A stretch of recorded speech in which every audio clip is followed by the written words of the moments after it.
Hello, my name's Emily, and I'm a 29-year-old mom to a son named Jeremy. He is the light of my life, and I'm so happy to call him mine.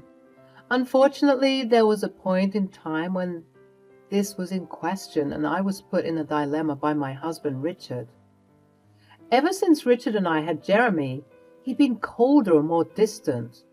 This coincided with his sister's awful diagnosis that she received at the hospital. Anna was infertile. This news came as a big shock to everyone, especially because Anna wanted children of her own. But alas, her hopes were dashed when the doctors found out this awful news.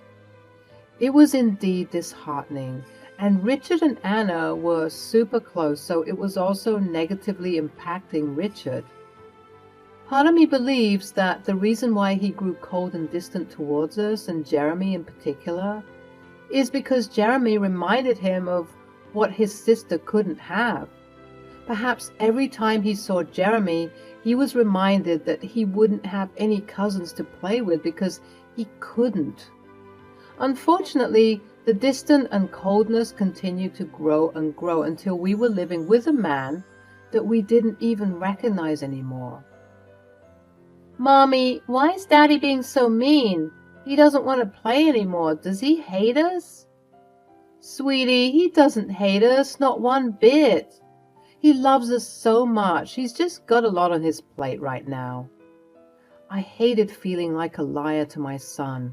The truth was, I didn't even know if Richard still loved us. He didn't even make an effort to cater to us for our birthdays when they arrived. I could allow him to forget my birthday, but forgetting Jeremy's? That was unforgivable. Jeremy was devastated.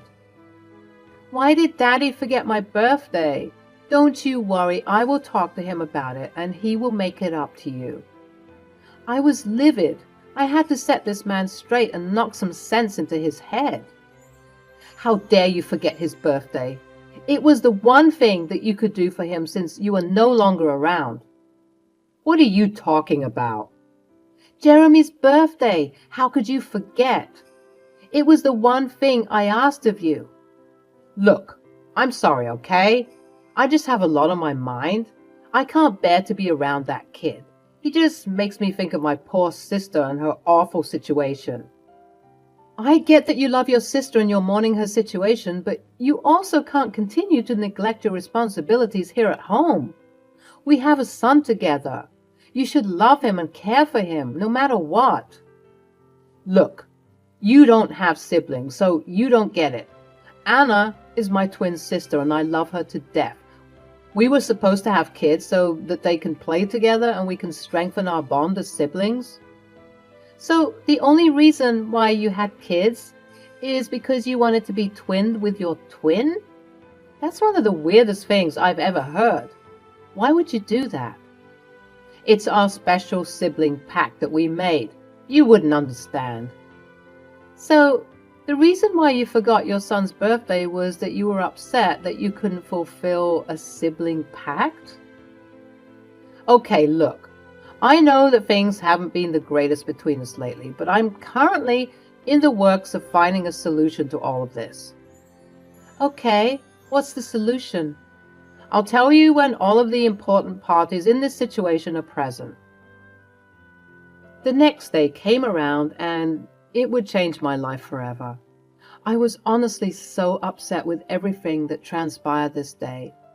Richard had decided to come home from work a bit early, and he brought with him a special surprise. Hello, everyone. Emily, come see who I brought with me.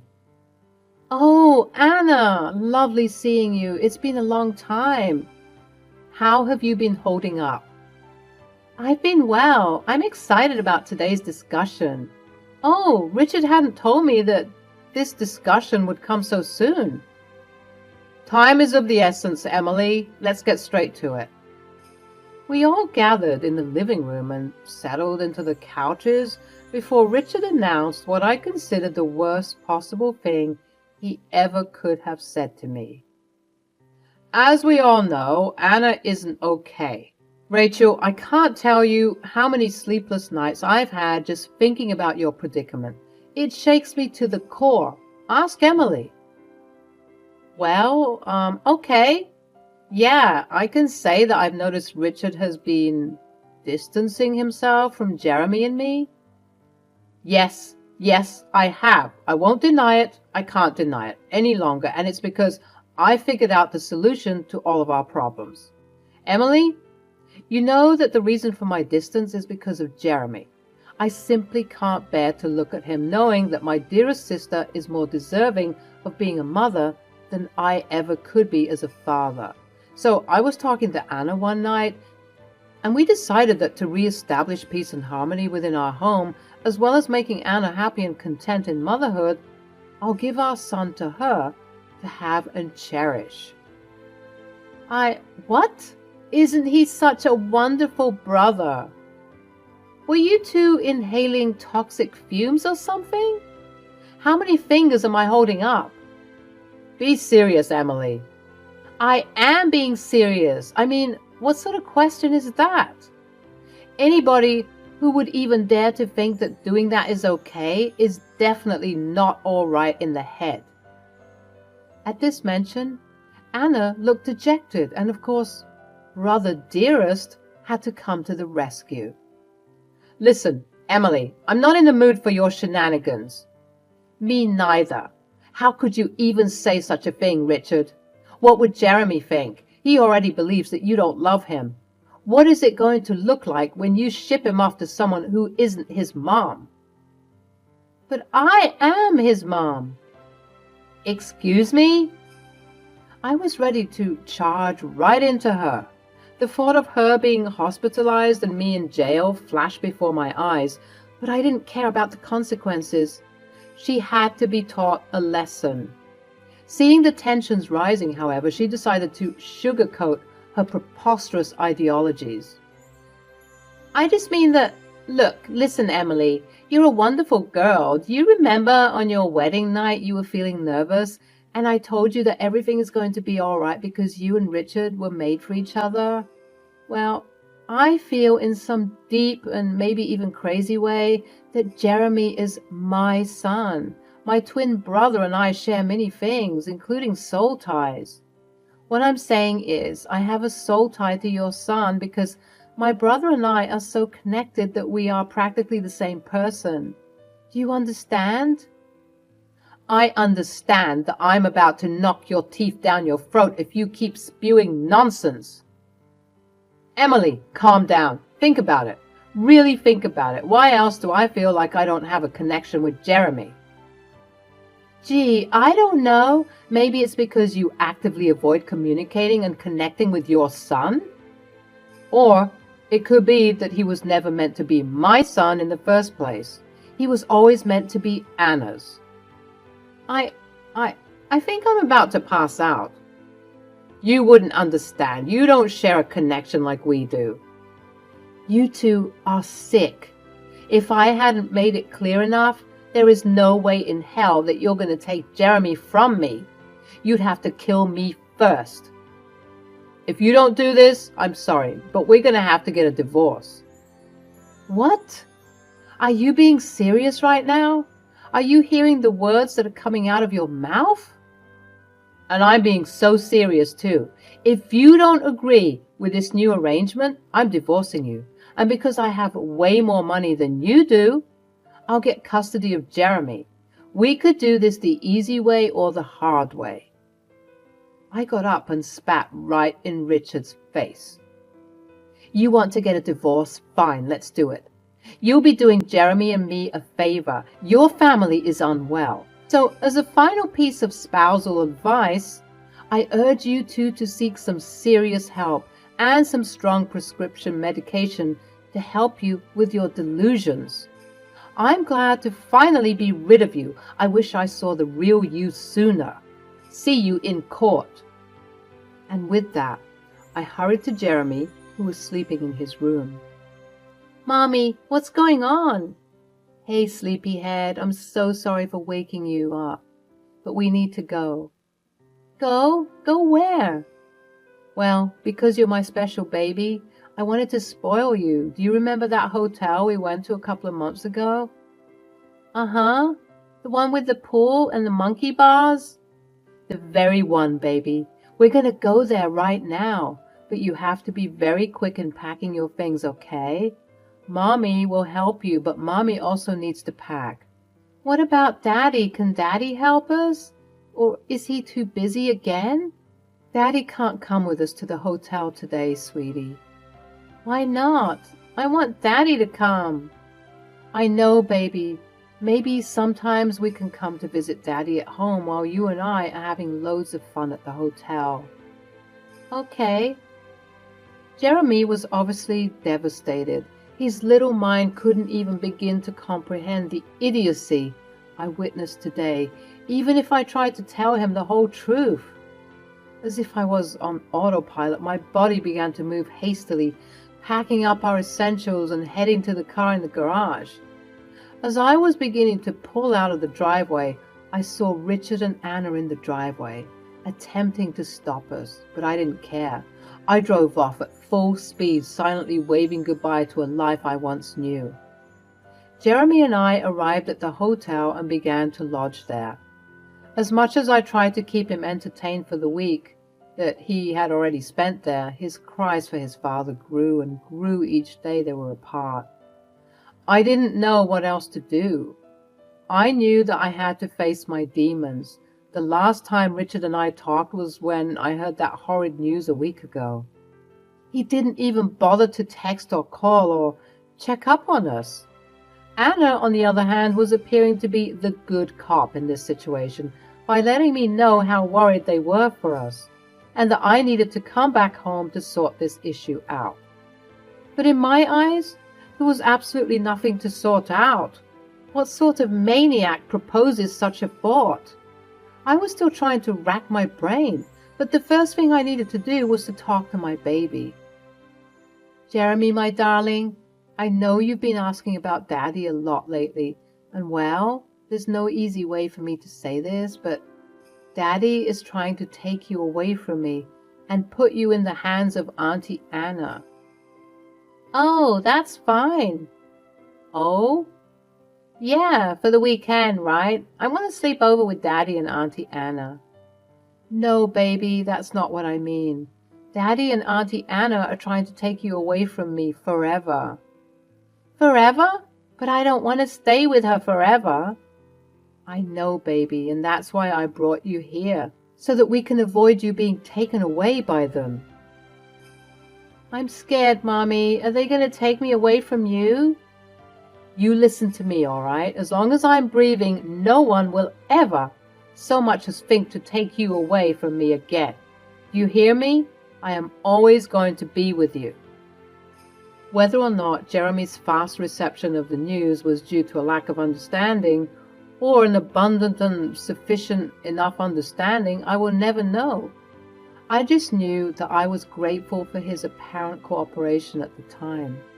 You know what they say, speak of the devil and he shall appear. Well, just as Jeremy and I had finished up our emotional and deep conversation, Richard called. I discreetly answered it. These games have run long enough. You know, the reason why I let you go that day is because I was being gracious. Yes, Emily, you should be thanking me. I thought that you'd have a couple of final days with your son before he goes to his rightful mother. But I'm afraid now my patience has worn thin. You're sick, and you're going to rot for what you're trying to do. You'll fail.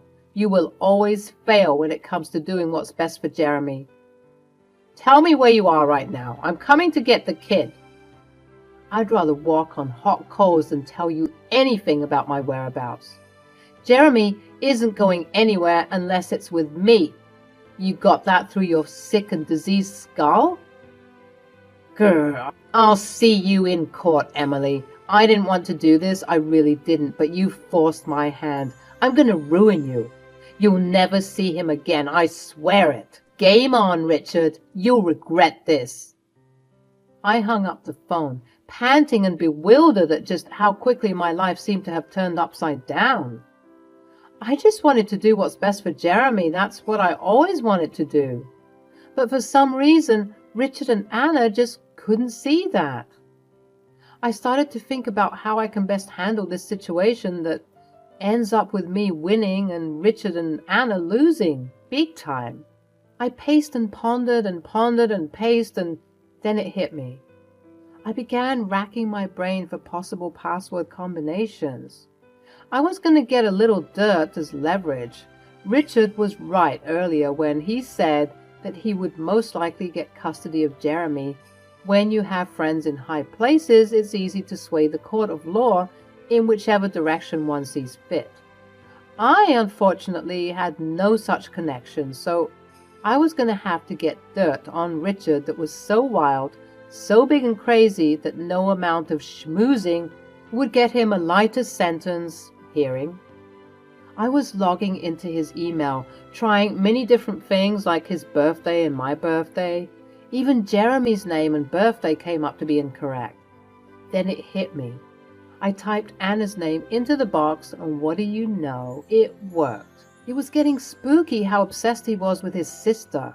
Even though I went into his account being wary of his suspicious behavior with his sister, nothing could have prepared me for what I was about to see. When I typed in Anna in the search bar, I was bombarded with myriads of email chains and threads between them. There were thousands and thousands of conversations, and when I opened a couple to see what I'd find, I was completely petrified. In those email threads were Richard and Anna appearing to be engaging in some shady stuff, to say the least. As I dug deeper and deeper, it appeared to be some sort of occultist practice that they were engaging in. There were a bunch of scary pictures of seemingly random objects, and I noticed that all of their emails ended with, "Praise be to higher brother." Were these two part of some cult? As I continued to search for answers, it genuinely appeared that way. They were talking about some scary things like the Illuminati and the government. They had emails that were detailing some conspiracy theories. And last, but certainly not least, they were talking about making a sacrifice to this higher brother. My gut told me to search Jeremy in the search bar, and part of me wished I hadn't. There were hordes of emails, specifically between Anna and Richard, talking about Jeremy. Not only were they talking about whisking him away from me, but they were also planning on recruiting him and indoctrinating him into this sick practice. To say I was flabbergasted would be a complete understatement. But most of all, I was completely horrified. I was shaking with fear with all of the disturbing things I saw. I knew what I had to do. I had to expose this sick behavior so that Jeremy wouldn't be taken away from me. I gathered all the details I could and contacted my lawyer. I also accidentally leaked the news to Twitter, where people who were eager for the drama spread it far and wide. Before the day was done, the news had already garnered thousands of views. I was receiving messages and calls from both Richard and Anna, but I ignored them. Their angry death threats, I guess they suspected that I did this, only added fuel to the fire of justice that was about to consume them. Fast forward a couple of months, Jeremy and I moved out of the hotel to live with my mom, and the divorce proceedings were finalized. During the divorce, Richard was being tried for plotting to commit child endangerment, alongside his oh-so-lovely sister, of course. He's being tried with irrefutable evidence of what he plotted to do was so huge that no amount of bribing or schmoozing he wanted to do would help him reduce his sentence, let alone have custody over Jeremy. Richard and Anna did indeed do some jail time for their crimes, and I, in turn, was given the house to live in with Jeremy. He was all mine, as he always was.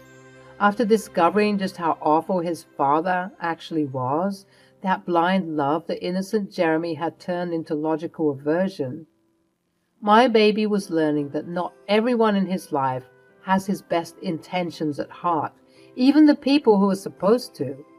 Sometimes, especially at the beginning of the sentence, to rub salt in those already sore wounds, I would visit the penitentiary and pay a visit to my dear old ex-husband. You did this to me. No, Richard, you did this to yourself. I just wanted to sit and watch you crash and burn. Look, I'll change. I need you to go on the stand and say that you discovered that what you found was fake and that someone is conspiring against me. I can't be in here any longer. Oh, honey, it's been 7 days and you're supposed to be here for at least 5 more years. I'll get you for this. You'll rue the day you met me. If you so much as try to take Jeremy from me again, I'll dig up some more dirt and make sure you never leave this place. Got that? And with that, I would laugh my way out of the prison, all the while being grateful for the way that things turned out for me in the end. Because of the fame that was garnered overnight regarding Richard and Anna, who are now being dubbed as the sinister siblings of the sect, I was able to go on many interviews and even get various brand deals to share my story. I did this so that I could have a stable income to support my new single mom lifestyle, as well as obviously help those who needed to hear a story like mine. People think that this sort of thing can't happen to them. Trust me. I'm always of the belief that I was a very average lady with nothing crazy going on in her life. But here I am, surprised and shocked that something like this could happen to me. I hope you all learned something. Take care.